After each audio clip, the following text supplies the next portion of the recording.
guidelines for in education and do not have the power of the laws.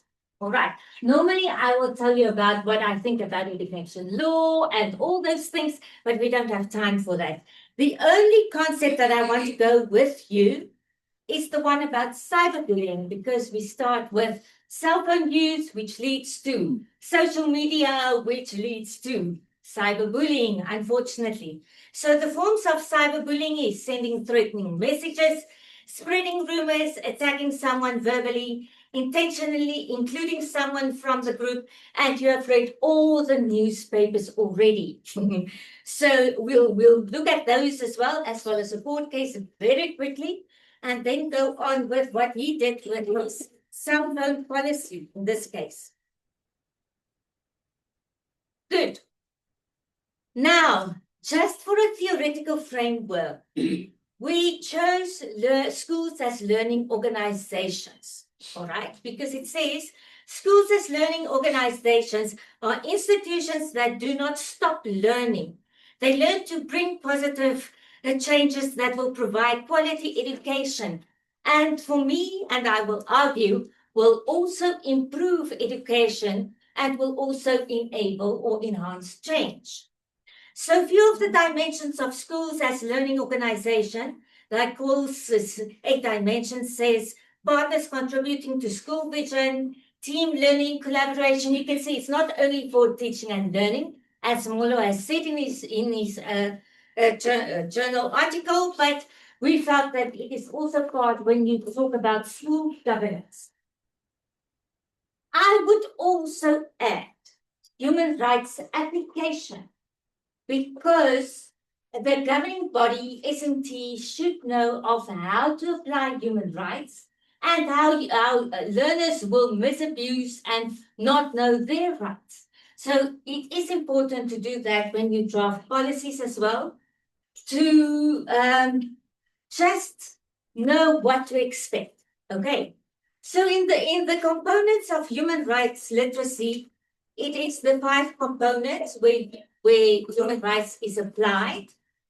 It consists of the value-based approach, the legal rights approach, cognitive approach. This one is very important when people deliberate in the school governing body. So you will need that. You will need that to think about human rights, or think about what they are doing right or wrong, or is it fair or unfair.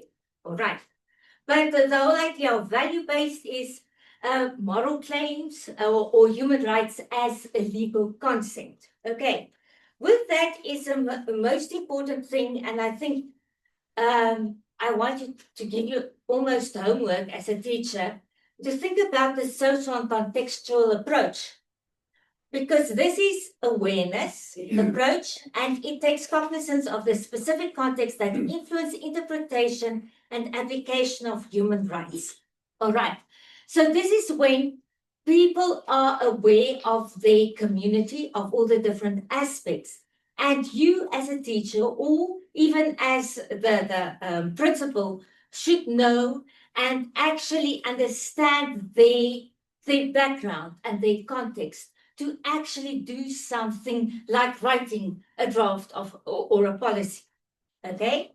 Then there's the human rights action approach, the manner in which people do or do not apply that right. Okay.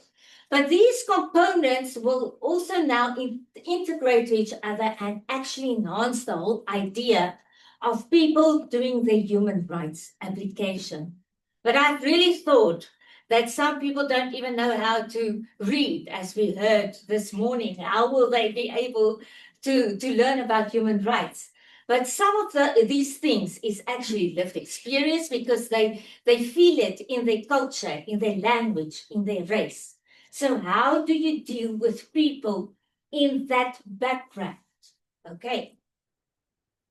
So this is the components in a very nice circle to say it is actually intersectional. And then what does principles do now? See how people's culture affect them of making decisions. You need to know all those things, all right, to affect change. So, case law, dealing with cell phone use. That's a very good education law. I want to say scripture, but we are not now busy with church or anything. But normally we do case law in a session like this. This is a session on the Mohanene Area School District, also about the freedom of speech. It was a girl who went off campus, and she was really very bad with her opinions on the school. She did not make cheerleading squad, and it went to her most important 250 friends. Now you know how it will share around the whole community. It actually went to the teacher and the coach and everyone, and they felt they had to actually let her go. She cannot be on the squad anymore. But all the different jurisdictions of the courts said that it was really was in favor of her. So the decision was in favor of her, but they said that yes, she did say awful things, but for the sake of democracy, you need to think about the freedom of rights, the right to freedoms. That's all that America thinks about. All right? I did not say that. Don't quote me. Okay, so this is the case and the facts, as well as the implications. Please look at the one that says it impacts this case, if you will read it at home for homework, impacts how schools address social media, weekend speech, and school-related extracurricular conduct. Concurrence offers reproduction-friendly principles. So in other words, the school should really think before they do the punishing thing if a learner is doing silly things on social media. Incidents in South Africa, we know about the Pretoria Girls High. But now, Mr. Kriel says the following. In South Africa, use of phones is becoming an increasing problem, especially with our younger learners. Can you believe? Grade 4 and 5. So it's about the WhatsApp group, and it's about what will happen when it's at 4 p.m. Who is actually responsible in that stage? Here's his perspective. The questions that he asked, we need to focus on the following 3 aspects. Where does the parent's responsibility begin? And the legislation exists to protect the school. It talks a lot about the whole cell phone policy and says how they created it and everything. So you can read that about Eureka. They said that children underneath, beyond 18 doesn't need to have cell phones. The lessons learned, the whole idea of compliant policies is important. So you need to look at the laws. Rousseau gave wonderful guidelines for that. Look for me at it should also include parents, but also 17 and 18 years olds. The importance of all the different stakeholders. The few guidelines that you are having is having fun with saying, when I ask about the school management teams, pick your battles. For example, that's a good one. But you have to remember Section 33 of the Constitution. Importance of the collaboration between stakeholders. You see, the whole thing, and I feel very bad because you are actually stakeholders. You are parents of schools, and you know how to do that. But the whole thing is, the world is changing, and you have to think about how would your decisions affect the children. I thank you. Sorry, I have to stop right here.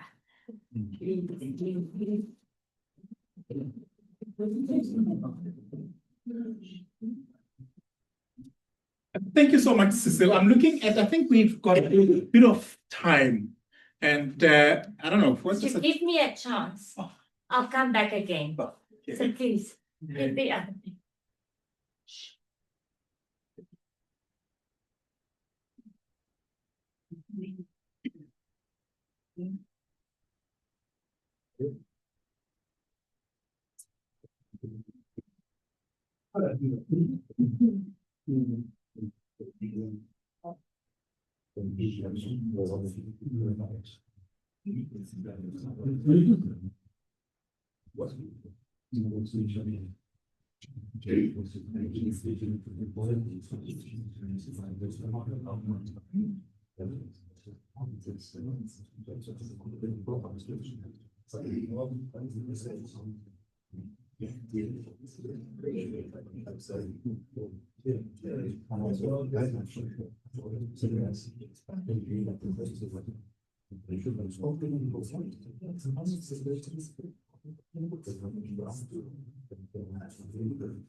And to take us through her topic, empowering change in education in South Africa.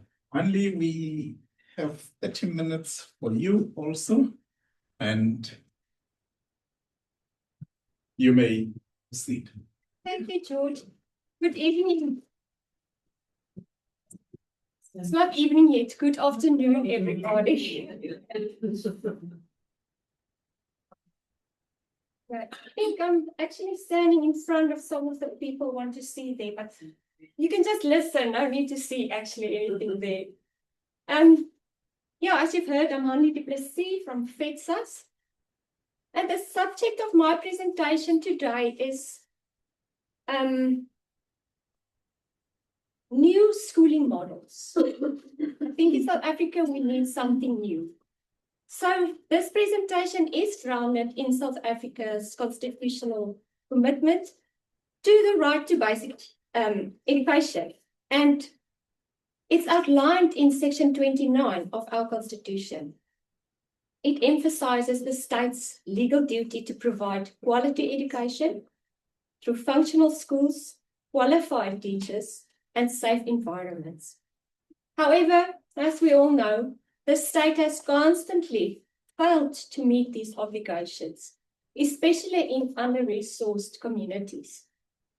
So in response, I proposed an alternative schooling model, leveraging remote and online learning as a legally sound and practical solution to bridge these gaps and advance equitable access to education.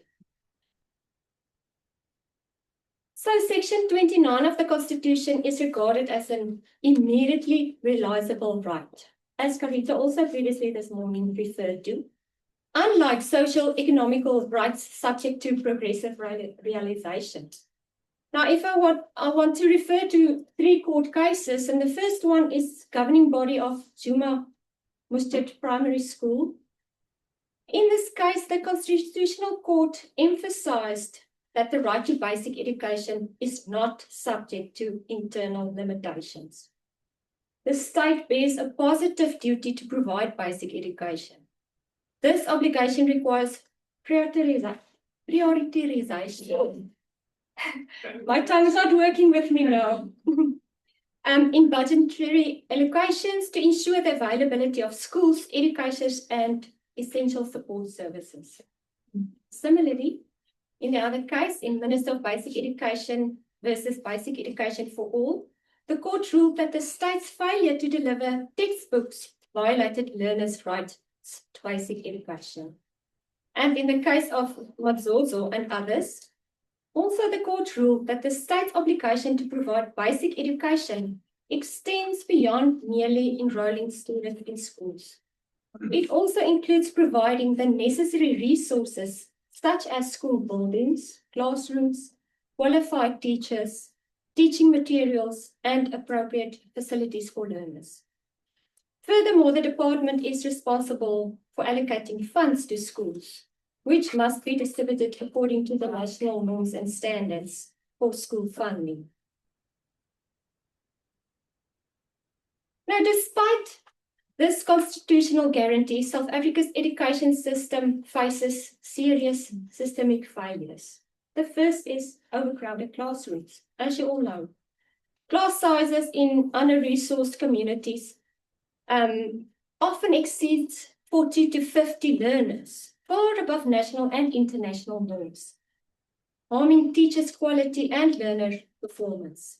And secondly, teacher shortages. There's a significant shortfall in qualified educators, especially as we've heard also this morning in foundation phase and STEM subjects.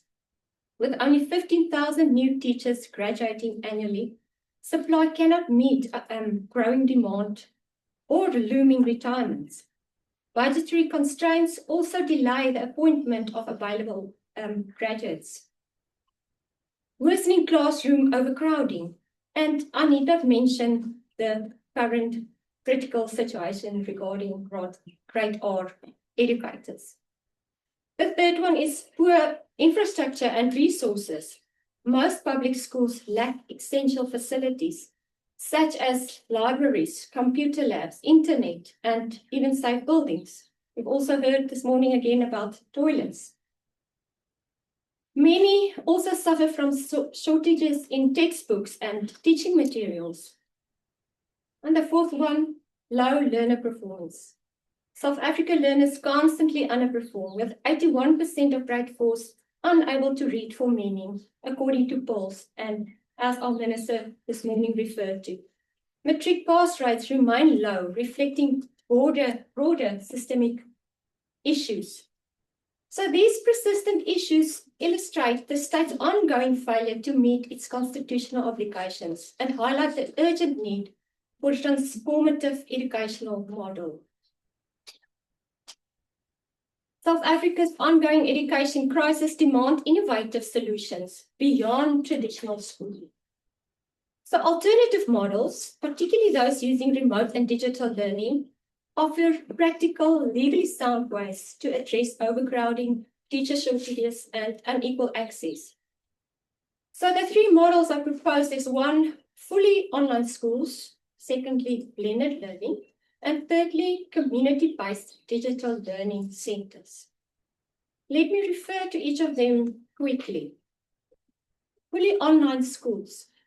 This option delivers the full curriculum digitally without physical attendance. Accelerated by the COVID-19 pandemic, this model, though challenged by limited household internet, has proven feasible with government support and public-private collaboration. Although challenges such as infrastructure gaps remain, online schools offer a scalable, flexible model that can overcome geographical and logistical barriers. The next one, blended learning. This combines the in-person teaching with online instruction, offering flexible solutions for learners facing barriers such as distance, health conditions, or personal circumstances to regular attendance. It can take various forms, from periodic in-person assessments to daily interaction with digital platforms guided by educators. Now, these blended systems, which I assume Rian can tell you much more about, integrate these offline apps with adult mentorship, making them especially valuable in areas with limited connectivity. Blended learning not only maintains instructional quality, but also builds learner resilience and adaptability. And the last one, community-based digital learning centers. Such centers can provide localized, technology-enabled spaces where learners can access educational resources, especially in areas where online access at home is limited. These centers can serve as hubs for remote and blended learning, offering internet connectivity devices, and structured support from facilitators or mentors. And it will bridge the digital divide and ease pressure on overcrowded schools. It will promote also equity, extend the reach of qualified educators, and align with South Africa's constitutional mandate to make education accessible to all. But implementing remote, rational, and blended learning models brings numerous benefits for both learners and educators. First one, it increased access to learning. Learners can attend lessons from virtually anywhere, improving attendance, and especially in remote areas. Secondly, flexibility and potentialized pacing. Students can learn at their own pace. Faster learners are no longer held back, while those needing more time can progress at a speed that suits their learning style. Thirdly, reduced commuting time and costs. Students no longer need to travel to school daily, reducing time and transportation expenses. Fourthly, improved problem solving and research skills. Without immediate teacher support, learners are encouraged to develop independent learning skills, building confidence and self-esteem. And number 5, enhanced teaching tools. Online education provides teachers with access to a broad range of digital resources, videos, PDFs, podcasts, and more, allowing for lessons that go beyond traditional textbooks. 6, efficiency for educators. With structured digital content, teachers can plan more effectively and incorporate multimedia tools to improve learner engagement. And we saw in the previous presentation of Christopher, as he used IA. Alternative schooling models not only address current education system failures, but also support South Africa's constitutional and legal commitments. By extending learning beyond traditional classrooms, they upheld the right to basic education and serve the best interest of the child. These models offer flexible, continuous learning, especially for underserved communities, without needing extensive infrastructure. With focused investments in technology, infrastructure, and teacher development, they can help build a more inclusive, adaptable, and sustainable education system. Implementing alternative schooling models will not be without challenges. These alternative schooling models must support not only academic learning, but also extracurricular activities, which are essential for learners' holistic development. And it could be a challenge to get learners involved in extracurricular activities, if not permanently present at school. But these learners will remain officially enrolled at the school and should participate as normal in regular school activities like sports and arts or culture. But to ensure equitable access, especially in remote areas, the Department of Basic Education must invest in digital devices and affordable or zero-rated data. However, these efforts come with financial challenges and will require strategic partnership and careful budget planning for sustainable implementation. And effective implementation of alternative schooling models in South Africa requires significant legislative and policy reforms. These key proposals include amendment of the South African Schools Act, because the Act currently mandates physical attendance, limiting recognition of online or blended learning.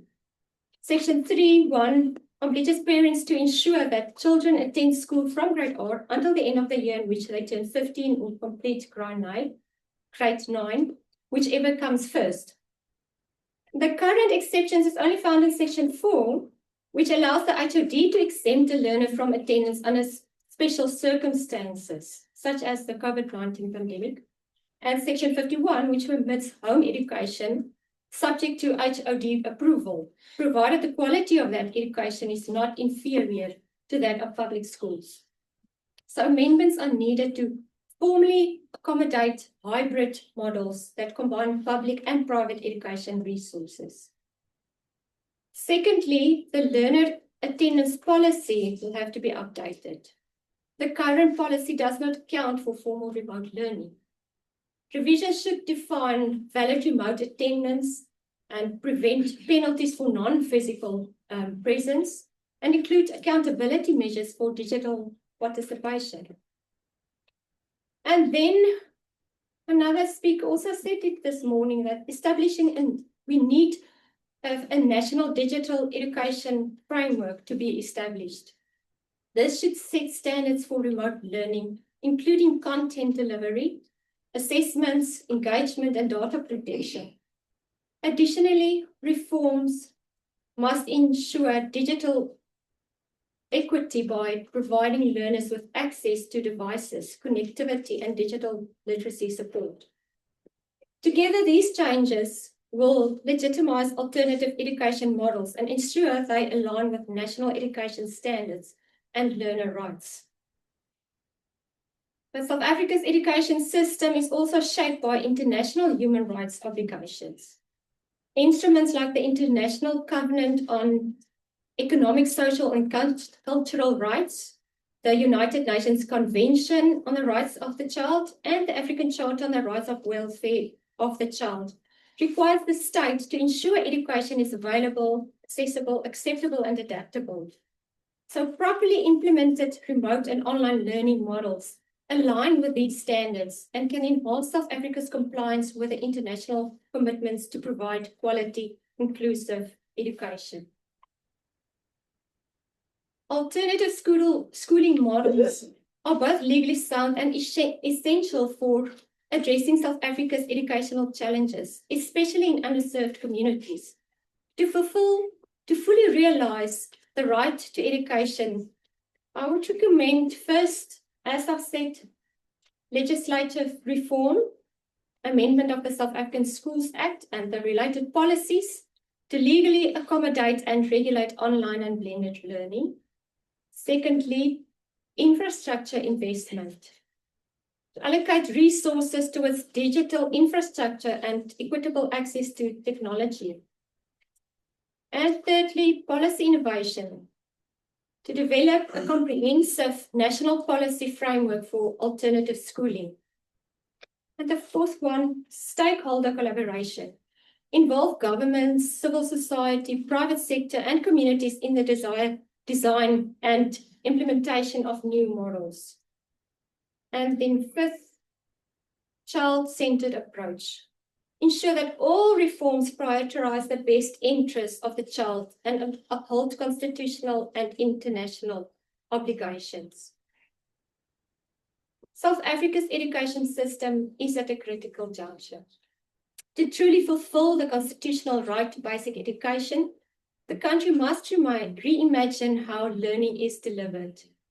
The COVID-19 pandemic revealed the potential of alternative models, such as remote and blended learning, as long-term solutions, not just emergency measures. These models can address persistent issues like overcrowding, inequity, and lack of resources. They promote flexibility, equity, and continuity, aligning with the best interests of the child. For sustainable implementation, South Africa must modernize its laws and policies, including amendments to the South African Schools Act, as I referred to. And with strategic investment in infrastructure, training, and legal reform, the country can move towards a more inclusive, future-ready education system that meets the desires and the needs of all children. Thank you.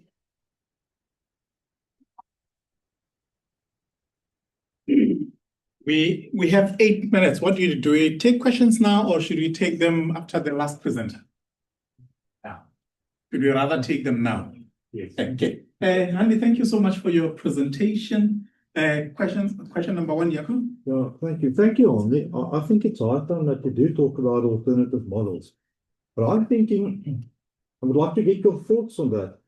A digital Department of Education or a digital section of the Department of Education, do you foresee that we should have a section or a division like that in every single province? Or is this something that we can scale on a national level and do a national rollout instead of duplicating it? Is it one of those things that we can scale from a central point? Yes, I think a central point would be appropriate. Otherwise, it is duplicating. as everything in the department, it comes from the national department. So that would be a good idea. I think. Thank you so much for your presentation. You referred to the Pearl study and the challenges that we have with children reading for understanding. Same time you've mentioned what is in the best interest of the children. And we heard Christopher Michael this morning referring to his proposals not being suitable for children under 12. And I wondered to what extent we have children who need to develop as youngsters, the littlies, an understanding of the concrete before they can move to the abstract. How your proposal would fit into, let's say, primary school, foundation phase, maybe even intersect, knowing that our 12-year-olds are around about grade 6 level. Your thoughts on that?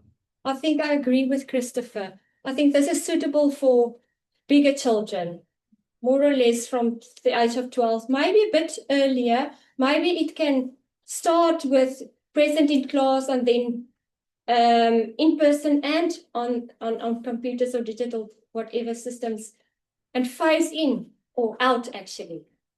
Permanent at school can phase out, how bigger they get. Yeah. I was faced with a very interesting challenge in this last week, or past week. Today is only Monday.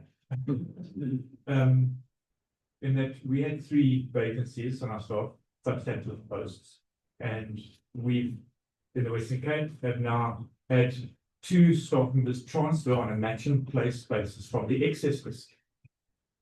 They transferred from a school sort of up the West Coast, both of them in the same grade 4. And it means that whilst we, as a relatively well-resourced school, who already have a large number of devices in our older grades, have gained 2 educators, and that school, which doesn't have that measure of technology, have lost 2 educators, meaning that their classes will now, in grade 4, go to just over 50 in a class.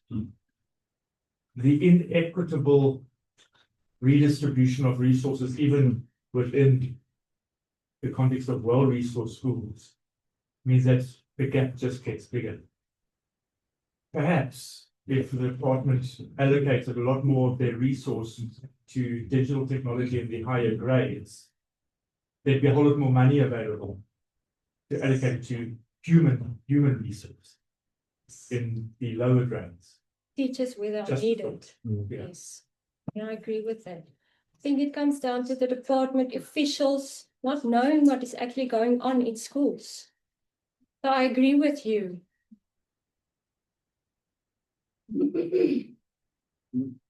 And 3, 4, Kildaya. Yes. Just in terms of observation, I don't know whether you've done a comparative study in terms of the use of digital technology in other countries, where class sizes have been larger, and digital technology has helped essentially in terms of being able to mitigate the larger classes. So meaning that you could have 100 students in a class, and if you had a big enough screen, and you're able to give children digital mechanisms to be able to participate in the lesson, you'd actually be able to see that. In 2019, we're in China, and I'm just giving an example. We're in a class, and the teacher was teaching mathematics. And so there's a big screen just like yours there. All the learners have tablets. Teacher was doing a maths lesson. And as he put the problem, the students had to put their answers. Their names appeared on the screen there, with whichever answer they were punching in. And immediately, a response in terms of remedying the problem could be done. And so every child could see exactly, I went wrong here, whatever it is, when I'm sitting at the back. And there was a teacher teaching a class of 50 students with a massive electronic board like that. And discipline was excellent, participation was great. And so I think, again, we probably will never get away with the larger class sizes. It's going to take years. But I think, again, bringing the digital aspect of it, but of course, it's got a far-reaching implications because you've got to go back to your teachers and retrain them, be able to use the technology before you can implement it. So great idea. I just think again, systematically or systemically, how you get this brought in. I don't know if you've researched that or. No, I haven't researched that, but a bigger classroom then accommodating more children will need less teachers then. Sure. We can use qualified teachers available to more students, in such circumstances. Thank you so much. There was a hand there, and we only have 3 minutes. So I'll take this Yes. 1, 2, 3, 4, if we can fit that in. And that. So thank you so much for that presentation. I think it's, I think innovation and education is really a conversation that needs to happen within the entire sector. But I really would like your views on, in terms of online schooling, hybrid models, etc., your views on data mining and children's information. Human Rights Watch a few years ago now, 2 or 3 years ago now, released quite a scathing report on South Africa, included in that report, of the collection, processing and dissemination of children's information from edtech companies who are purporting to give free services or even low fee services to schools with education online models. And so, just wanted to get your thoughts on that, because sometimes a quick and easy fix isn't necessarily like, there's hidden dangers in that. Yes, I think that will be one of the challenges, Yeah. and policy will have to regulate that. Yeah. I'm not sure how, but there's a need for the regulation of that. It will be a challenge, and definitely there is danger. 2, I think, still have a minute. 2. Thank you very much. I want to follow up on what Daya was saying. Daya, in terms of the smart boards that have been installed in Gauteng, exactly during the lifetime. In real, when the teacher is punching there and trying to see the iPad, so we already have that in South Africa. But here is what is interesting is that in those schools where installed that whole project, the results went down of those classes compared to the normal classrooms where there are no computers and all of those. And therefore, my question again was almost like Daya to say, have we done some research work within the South African context to see whether these models would work? Because it sounds to me currently working on assumptions, but yet what evidence you have in Gauteng, where we installed all these lots of gadgets, you can think about them, and actually the results went down. My personal opinion is that physical attendance and individual attention offered by teachers always first prize. But to make way and possible solutions for the other faults in our system, maybe we'll have to give something up to get something else. But I'm not on top of that kind of research. Colleagues, unfortunately, we've run out of time as far as Hanley's is concerned. We can interact after this and interact with Hanley on a presentation. Hanley, thank you so much for your. Thank you so much.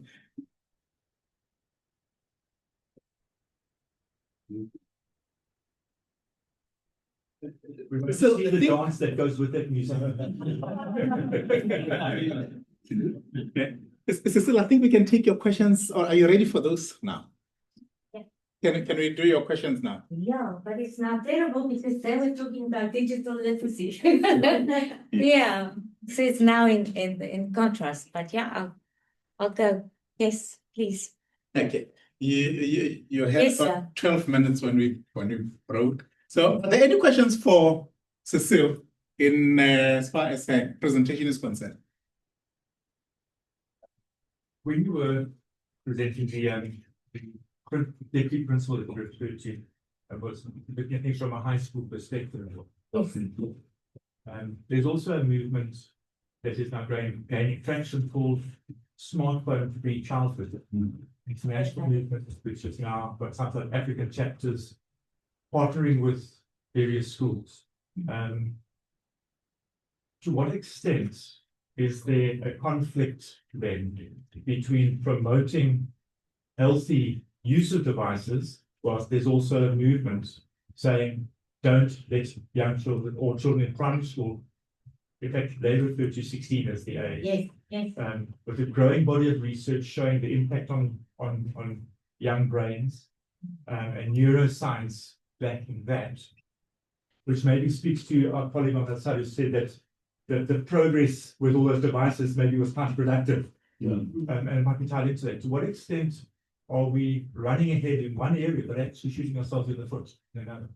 Now, that is an interesting question because the thing that you haven't seen was the document that the Western Cape has actually published, and that was the whole idea of digital devices in schools. And what is interesting is that they both talked about teaching and learning as well as then the big bad wolves, almost. So I think what you have to do is, so they actually say, we enable you to make your own cell phone policy, but it all depends on the school where you are at. And that's why that contextual awareness is so important in certain schools.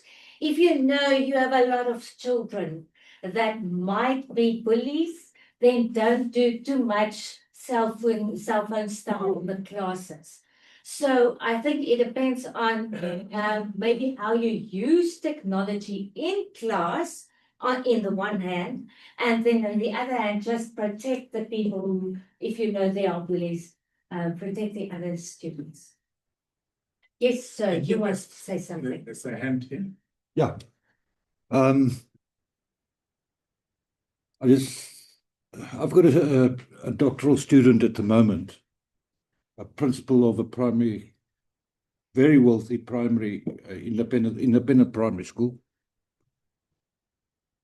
And this debate in their school community, in this secondary section and the primary section, has become quite fierce. And in Gauteng, there's quite a number of schools that ban cell phones. Yeah. You know, my wife is teaching at such a school, and she says it's lovely to hear and see kids play during break again. You know, physical games, and like we used to when we were small. Well, I played, I don't know about you, but she came up with, she did a lot of reading, and it became a doctoral study, and that is digital resilience, recognizing that you can maybe ban these cell phones, like pornography. You can ban it, but it'll always pop out somewhere.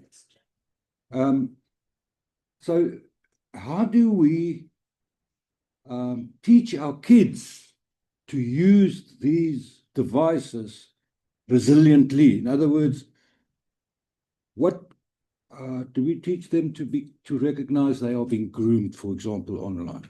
Do we teach them to cope with bullying, cyberbullying, those type of things? And part of this is a professional doctorate, it's not a PhD, so she's not philosopher, it's not about philosophy and things like that. She's going to propose solutions and say, this is how we can incorporate it into the school curriculum, etc., to make our kids more resilient. Because if we do not do it, this debate, yes, it's good, no, it's not good, it's always going to dominate. But some way we must find a way in which we can deal with it in a pragmatic manner, which is beneficial to kids more than just in terms of teaching and learning. But this was just a comment. So I was very interested to listen to you. One can do, and that again puts a lot of effort or a lot of work on the teachers, is that they have now to communicate the whole idea of what is bullying, or do you feel anxious, or do you feel whatever? Because I know that there are schools, there was a article in one of the electronic newspapers, and they said that they have actually, when people come in, they have a whole a box where they put all the cell phones in. So you can actually establish a culture of putting it back. But I think that is not enough. You need to talk to the children and see who needs to know about the ants, because you have to work with that as well anyway. And maybe if you can find out, because it was weird for me, there was this instance about the 7 bullies at the Bellevue school, where the student was actually bullied. They actually put it on camera, but it was in a hostel or something, because it was 7 different schools. And she said to her mother, if you don't arrest those girls, I'm going to kill myself. So the police came and they went to court and all those things. But the same school, a few days after that, there was a little girl, a 9-year-old girl, who told on Facebook, online, it was like Love Actually, where she had that cartoons and say, I was bullied, they did this to me, and what. So it is difficult to understand what the students know. And that's why it's important, and that's why I actually promote this whole thing of the social contextual awareness. And normally our teachers are very good with that, but they don't have the time anymore for that because of administration and discipline. So, yeah, the balance isn't there anymore. Yes, sir. Cecile, I have a question from a teacher in the corner there who's asking this question. Where do we draw the line? The teacher is saying, my learner got bullied after hours. This happened at 3 o'clock, 5 o'clock, Yes, whatever yes. amount, I mean, at whatever time in the afternoon. What do I do as a school? It's learner on learner continuous school. And the other one is saying, this happened in a hostel at 7 o'clock in the evening. It was also cyberbullying. What do I do? So these are the 2 principals asking these questions. You say, where do we draw the line? Where's my jurisdiction? Now, I have heard actually about a principal in Northwest that said, if it's after hours, we don't help you at all. And they actually repeat that, and they make it a culture.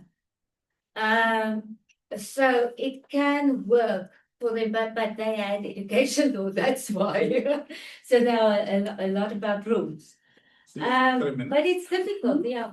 Yes, sir. Stephen, on that, I think there's a big difference between a school that has a hostel That's and one true. that doesn't, because hostel school property is a different story. Parents have signed over certain rights and Yeah. responsibilities That's not that good. are overseen.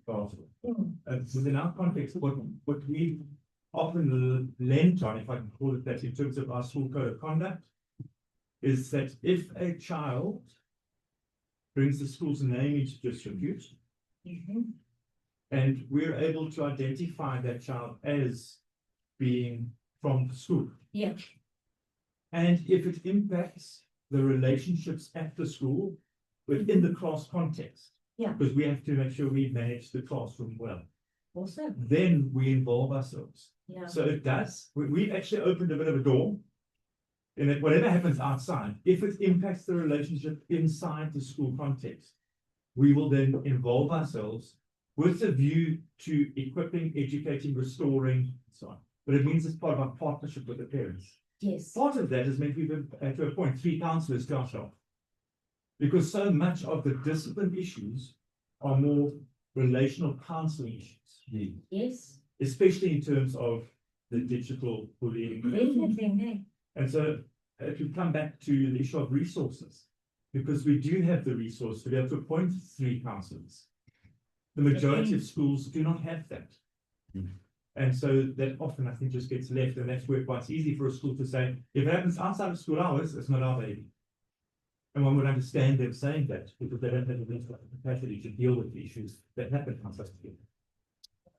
Can I take the last 2? I saw Rian and then I saw a hand. I just want to make a quick comment and then also a question. It seems like there's, referring to Annelie's session where she and different models and social media and cell phones. We don't have another session in Q&A on the program.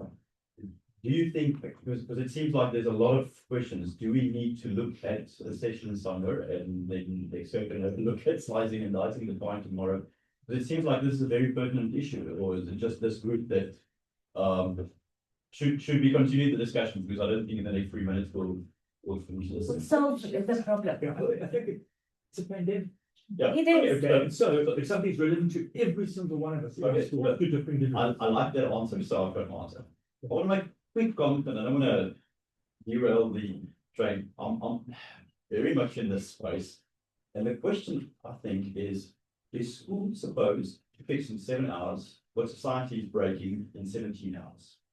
And that discussion is not being held. I look through the audience. In each row of each block, there's someone sitting with a cell phone. No LTSM list that I've ever seen includes cell phones.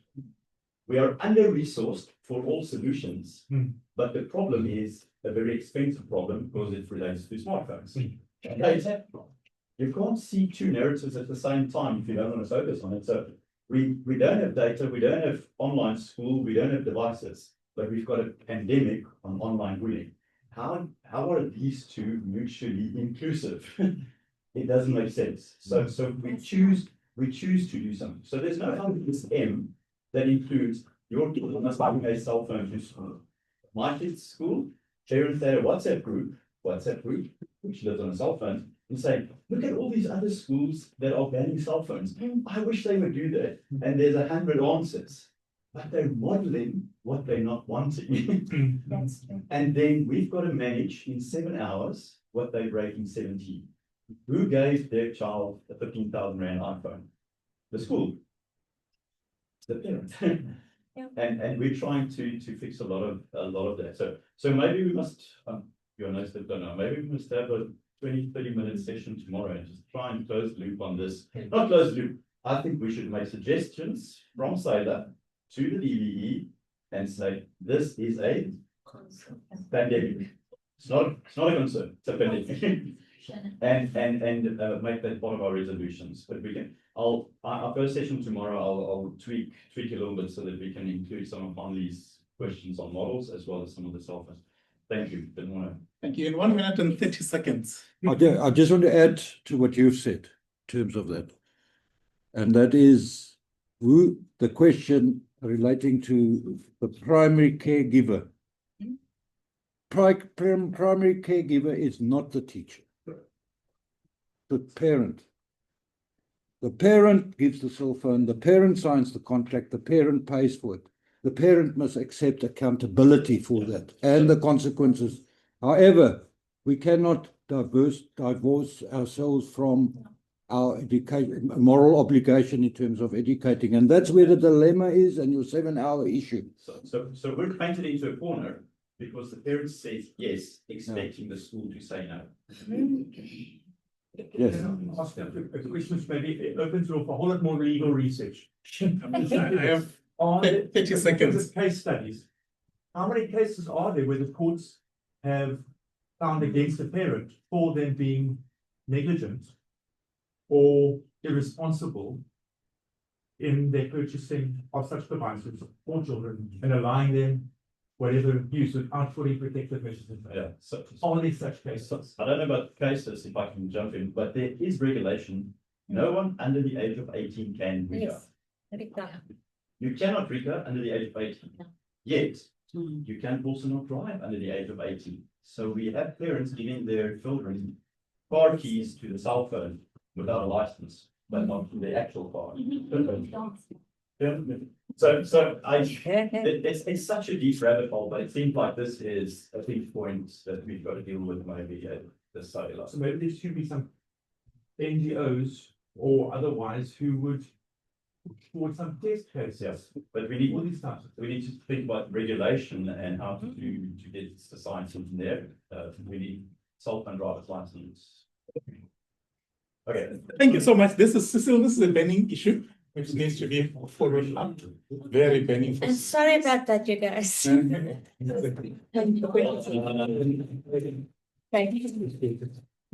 Thank you, colleagues, as we welcome our last speaker, Mr. Michael Koopman. His biography is contained on page 9 of the biography, and the topic being evolution and the law, reimagining governance policy and digital transformation for equitable education in South Africa. Please help me to welcome Mr. Michael Gavin Bookman.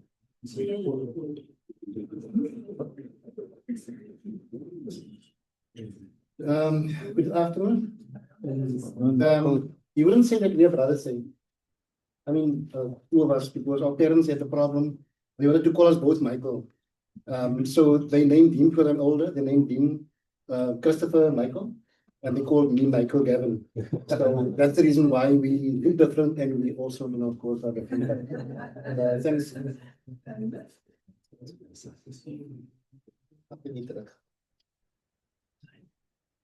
Okay, before I start, I'd like to just acknowledge the reason why I'm standing here today is because I possibly would not have had the credibility to stand here if it wasn't for the support and advice, from institutions like FEDSAS and the unions, and of course other principals and so on. And who am I? As you can see over there, I'm Michael Gavin Poppan. I'm also a father, grandfather, former principal, retired in 2024, December, and started an educational consultancy, became an author, and now I'm standing here. So, Well done. thank you. So I really had to take an X-ray through these difficult, concept of evolution, and I'll share that with you. But before I go on, I would like to just, gift Ankia Bester, the union representative that was supporting me and representing me at my first internal hearing. And she did a marvelous job. In fact, there were 6 charges against me, and she brought it down to 3 during the initial, discussions. And so this book is about the silence after the amen. In other words, after I retired, what happened? And so this is a whole collection of poems, and I'd like to give you this as a thank you.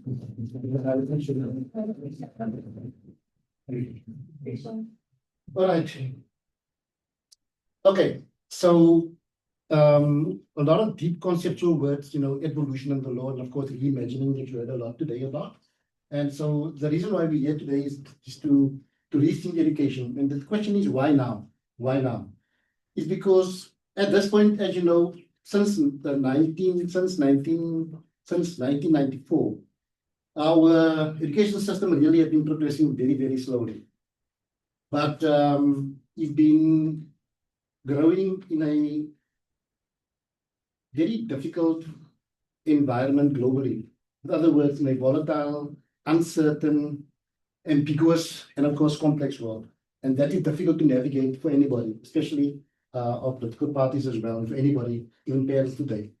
And so the 4th industrial revolution, and what you call VUCA, or we term it VUCA, this world demands, of course, rapid ethical adaptation, which doesn't happen at schools, because schools are also very slow in adapting, and also government, as was heard earlier, it's also very slow when it comes down to adapting to the new exponential growth of AI. Right. So, colleagues, I think the right thing to do is to really come up with some kind of a definition for evolution. And the way I understood it was that we can look at evolution as the combination or the intersection of education and evolution, and of course the revolution that's taking place in terms of what we're experiencing right now in South Africa and globally. And the word digital transformation, of course, at this point, as you've heard so many times today, forces new legal and policy frameworks. And once again, if you just look at legal frameworks, conceptually very, very dense. And it means it takes us in a whole other direction, of course. And the problem is that education law must not only protect, it must also empower innovation.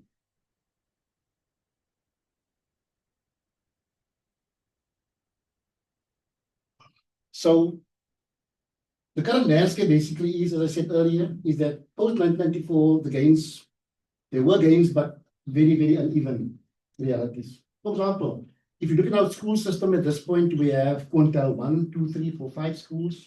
I've worked at many of those schools from quintile 1 to quintile 5. We have our rural schools, we have our urban schools, and even within urban, we have quintile 1 to quintile 5, which is very, very difficult to manage. And the policies generally everywhere is very, very reactive, not proactive. That's why we are where we are, where every year we have to adapt these new policies to comply. And so leadership at schools are under pressure. And so it comes down to governance versus autonomy.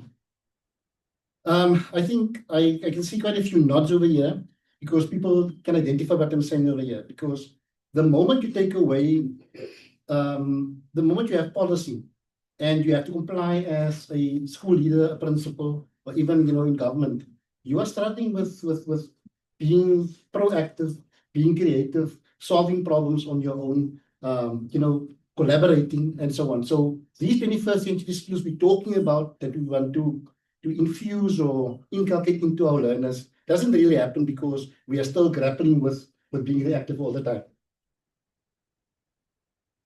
And so the reason why my abstract was accepted was because of this real world situation. I don't think it should be called dedicated, it should be called decided case study. So what happened in 2021 is that I was dismissed by the Department of Education after an internal investigation, and it was a difficult time because it was the first time ever that I was even involved in anything at all.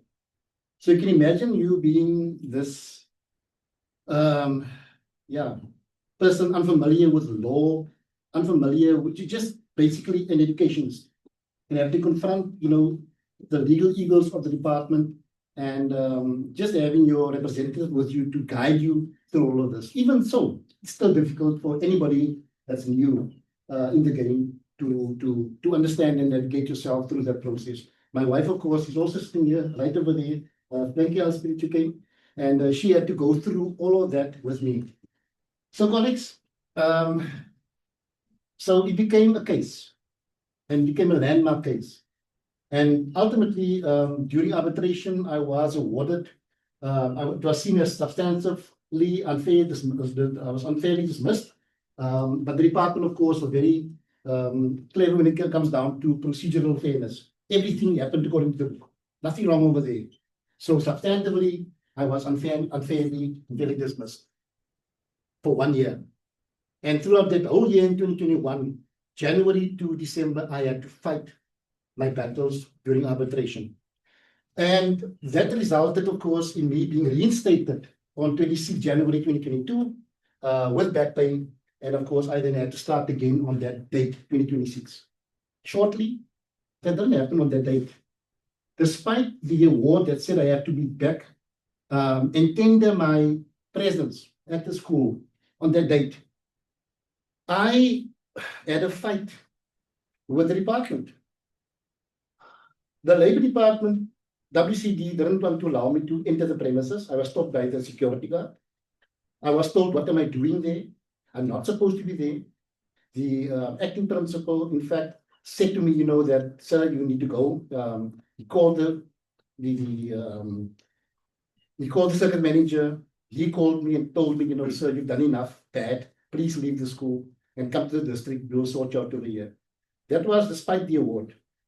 And so I had to grapple with all of these things and went to the department. Ultimately, they told me, listen, go back home and we will talk to you afterwards. And ultimately, my lawyer, struggled with him a bit, and ultimately I moved back into school, into my position in April 2022. So that was how that happened. But this once again just highlights the tension between bureaucracy and leadership autonomy.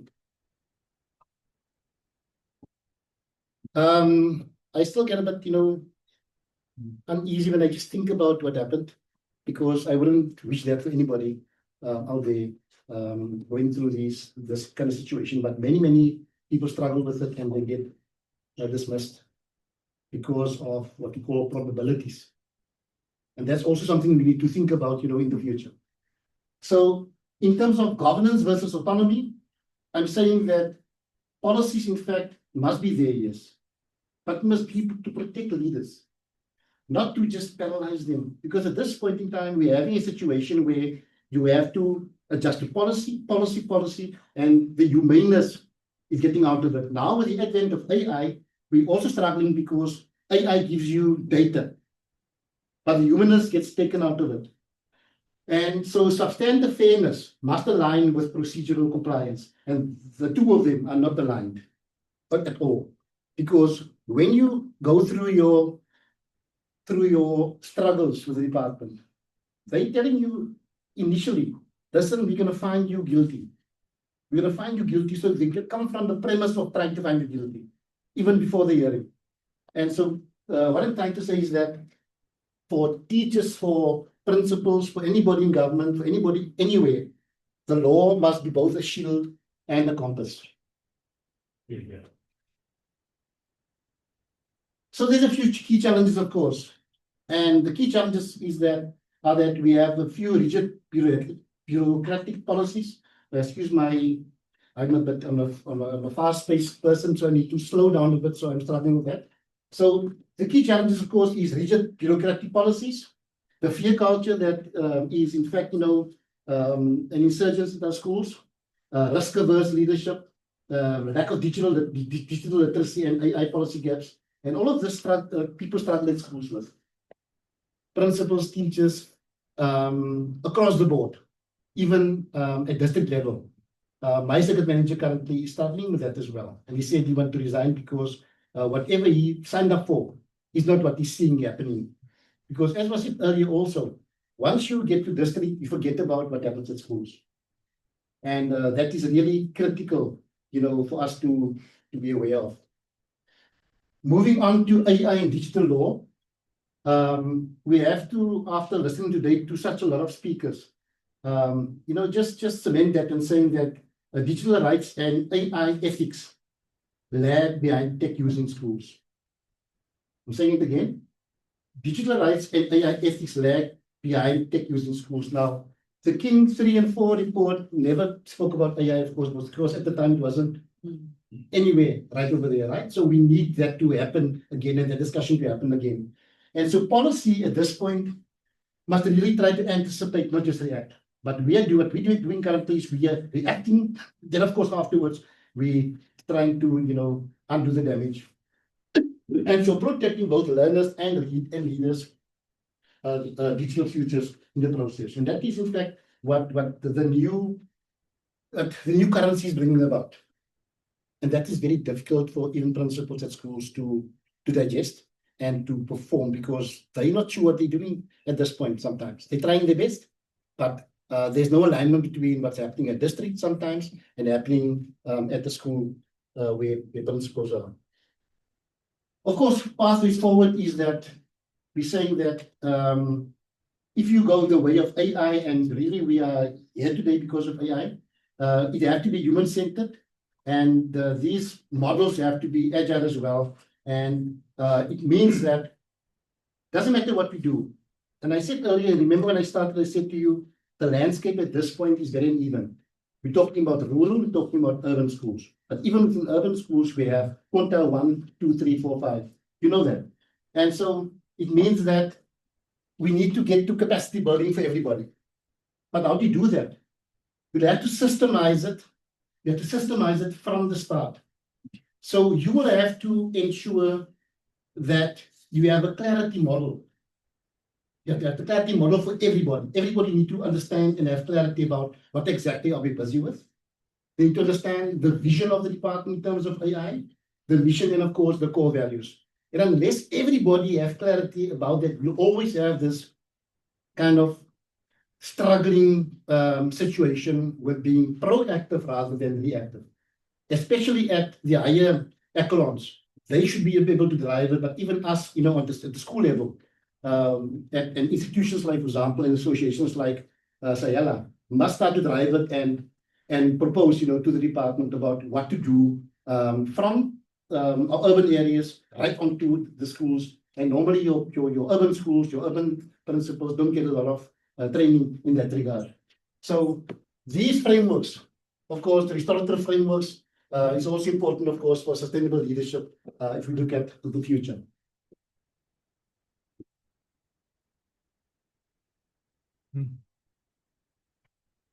And as you can see, I tried to, just package it for you to see and to condense it in terms of giving too much information, and that is moving from compliance. Dignity-driven leadership is exactly what I tried to speak about the whole time, because I didn't receive any dignity during the whole process while I was in that hearing. I struggled. I even started to believe afterwards I was guilty, the way it was prompted. So law as a tool should be for healing and for empowerment, and leadership resilience should be a cornerstone of evolution. Now remember what I said at the beginning.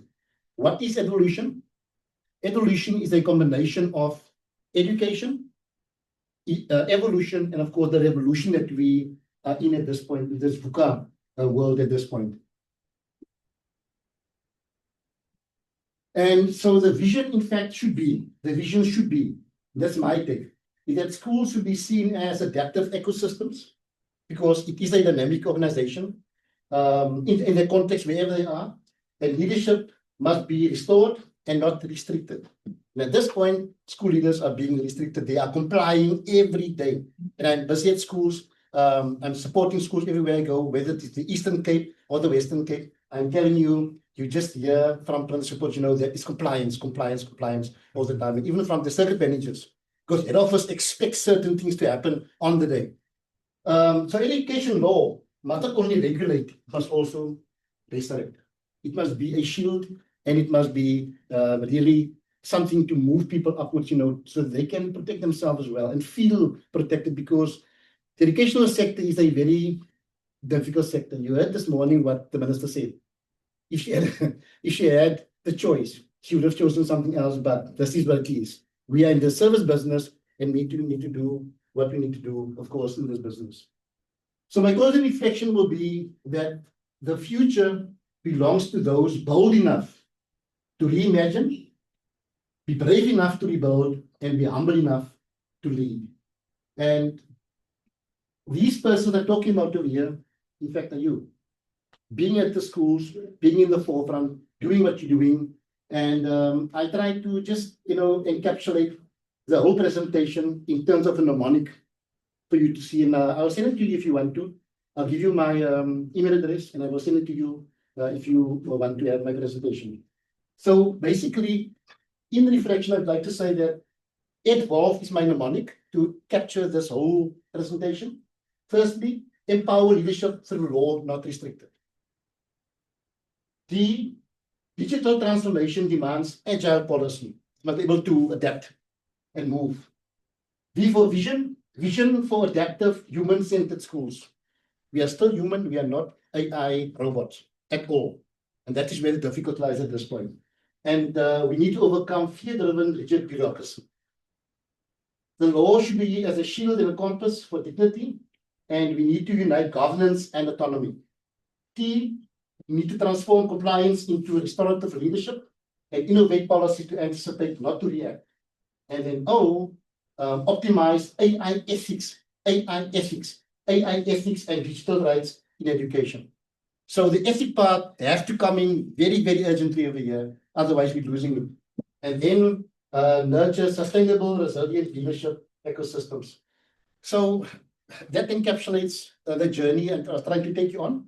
That gives you the intersection between education, law, and digital transformation. Thank you, and you're welcome to ask me any questions. Yeah. You noted. Thank you. May proceed. I'm going to stand because I think he deserves someone standing to speak to you, Michael. I can relate to a lot what you said, to most, nearly everything, except that I wasn't dismissed. You were not dismissed. I was not dismissed, but I was a principal. My wife is a teacher. I'm a grandfather. of all those things that you've told us you ought. But I was reported more than a dozen times in my 13 years principal to the MEC, head of department, district director, you name it. I've been there, but not dismissed. So And- you know, jealous of me? No.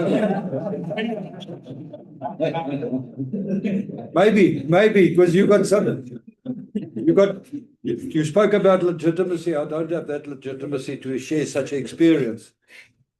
However, Michael, I want to, I think, you know, I really was re-inspired by what you were talking about today. Just one thing, and I think, and I submitted an article to a journal recently about it. And I asked the question or interrogated the status of the professional or the status of the principal as a professional manager. With the Schools Act says in section 16 and 16A, the principal is the professional manager, not just the educator or an educator, the professional manager. And then my question is, so who gives that district official the right to second guess your discretion? Because if you're a professional manager, you've got a discretion, professional discretion that you must apply in your context in which you are. And these district officials, and I call them, you know, the bureaucrats, you refer to them, the tyranny of the managerial class. Because that's what they are. That's managerialism. The tick boxes. And they say, we'll provide you support so that you can comply. Not support so that you can improve and become better. And you were a victim of that philosophy underpinning the Department of Basic Education, saying that we'll provide support so that you comply. And ignoring and undermining your professional discretion as a principal. But Michael, you and I are going to have a few discussions the next. Yeah, Okay, thank you very much. Anybody else? Okay, yeah, you can proceed and then notate yours. Good presentation, I must say. Thank you. But you actually raised the point that actually kind of actually has been thinking quite a lot. The question of reactiveness and proactiveness and compliance with the regulation of any legal system. How do you maneuver now? Because the expectation is that you comply to protect the interest of the people. Don't comply, it means of the child of the careless liability.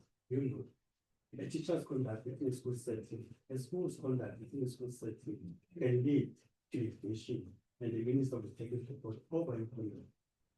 Now, the non-compliance part with the law, how do you maneuver now to actually level and mitigate against any litigation as a result of your conduct within a school setting? By no means, I'm actually asking this because I'm a lawyer within the department. But it's a question, it's a point that we will see in our court papers. How do we balance now? You can be proactive, meaning acting beyond the regulation or act, but at the same time protecting the interest of the department by extension means to avoid any litigation possible. Now, that's a very good point. For example, nowadays you will get an instruction from district that you need to hand in or submit a certain document within a certain date. But according to the year plan, it's only supposed to be 3 days later. Now you are busy with planning and doing your job every day as you should, trying to work, you know, as you're trying to just work out and do your job every day, right? But now suddenly you are confronted by the district that want your documents submitted 3 days earlier. And so when you write to them, And you tell them that according to the planner from the WCD, this is the date. Why are you, pushing me? And you find the tone in the email that is really kind of, the tone is very, very attacking, kind of. And you find yourself struggling out to not do it, but now you do it by telling your subordinates, to make sure that that is done anyway and you send it through. So I think clarity is important, for your school leadership, SMT, the governing body, and the department. And I think principals should really know their PAN document. Know your PAN, know know the school act, know where you act, and also then know what the PAN document says about the district director and the rest of the other officials' job descriptions. And what I tried to do was I was looking at it in a column wise, column 1, 2, 3, 4, 5, my job, district, and so on, and then help me to really navigate to see whether they really are necessary, but not just trying to push me because you cannot do everything at once. So that is the way I try to navigate it. But even so, you still struggle to get it done. But now there's certain schools that have all the resources that, for example, I had. I was at the Quintel 5 school. I had a lot of resources and a lot of good, a good SMT. And they could manage to do it anyway and anything. But now there are 20 other schools up to 25 that couldn't get to it because they are Quintel 1, 2, 3, 4, not with the same resources. And now they are looked at as they are slow, which is not the case. It's a matter of trying to comply within the date set and so on. I'm not sure whether I'm answering your question. But for me, it's about clarity. You have to have clarity as a principal. What is your job description? You have to know section 16, section 18, section 20, AGB and yourself, and of course, the rest of it. And just know the few for you to be able to navigate what it is. That's what I did. But even then, I became the enemy of my senior circuit manager and of course, the director as well. Thank you so much, Ibrahim. So I just want to get your thoughts on something which I think I've noticed is quite abundant in the Western Cape compared to other provinces. And I don't know if you agree, but there seems to be like the systematic victimization of school principals or any school officials that speak up in any shape or form. Like if you're not within the specific box, soon as you step out, even if you're on the circumference, then they have an issue. And I look not just at your case, I look at the Wesley Newman case, the one who's heading up the Special Action Committee. Same thing happened to him. During COVID, the school community's instructions to him was, please don't open the school yet because we're scared. Let us work from home. He, as a principal, was taking instructions from parents, from his community, and he got disciplined for that and he got unfairly dismissed. And then I look at Brian Isaacs and others. So it seems to me in the Western Cape that if you're not within that specific box and you want to question anything that the WCD does, they victimize you and they will take you to the highest level of the court until they're done with you. Is that the sense that you have as well? That is the sense that's there, and that's why I said what I said throughout the whole presentation. But let me be clear, WCD is very good at trying to support principals, teachers with training. I mean, I know my colleagues in the Eastern Cape and in Limpopo and in the Northern Province and everywhere. And I see now really WCD is working very hard to ensure that training happens in the unions, even FETSAs and so on. So these things happen, and so we get empowered. But when it comes down to the job in the workspace, you are alone. And you'll find that because you're alone and you say no to certain things, then they pound on you. And unless you have a group of principals that support them, that you can latch onto a union to immediately inform them what's going on, you will sit down and you will go through that difficult time yourself. So I agree with you there. And that is something, that the department should address urgently because amongst principals, the Labour Department is seen as they hate principals. They don't like principals because they're out to get you, basically. I don't know whether I'm answering your question, but that is my feeling that I also had amongst my colleagues. Anybody else? 45 seconds. All right, quick one.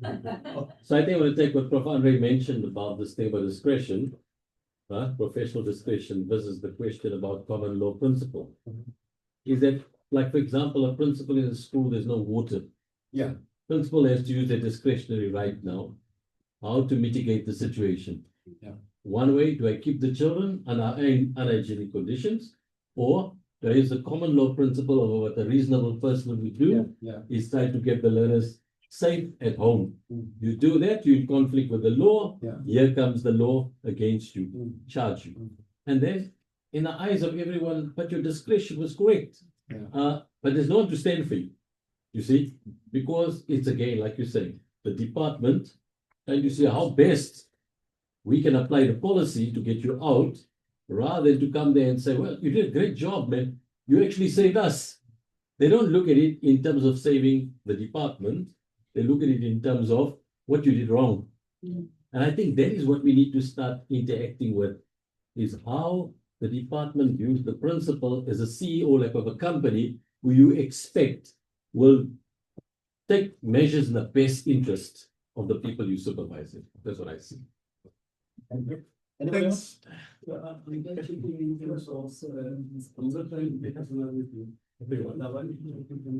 settlement amount that you have received. You break what we're supposed to receive for the whole year, or it is if you are emotional someone responsible. Because of in my views, that money is fully. No comment over me. But you're right, the emotional stuff in my wife can attest to that. She went with me throughout the whole process. And Ankia was there when I got my wife with me, I think she was there. So that is true, but unfortunately, that's another ballgame. You're going to struggle to get money out of the part. Thank you very much. Michael, thank you so much. Oh, yes, is that, whose name is starting with M? Whose name is starting with M? Anybody? First name or first name? First name. First name. M, over here. Yes, I give to you. Oh, thank you.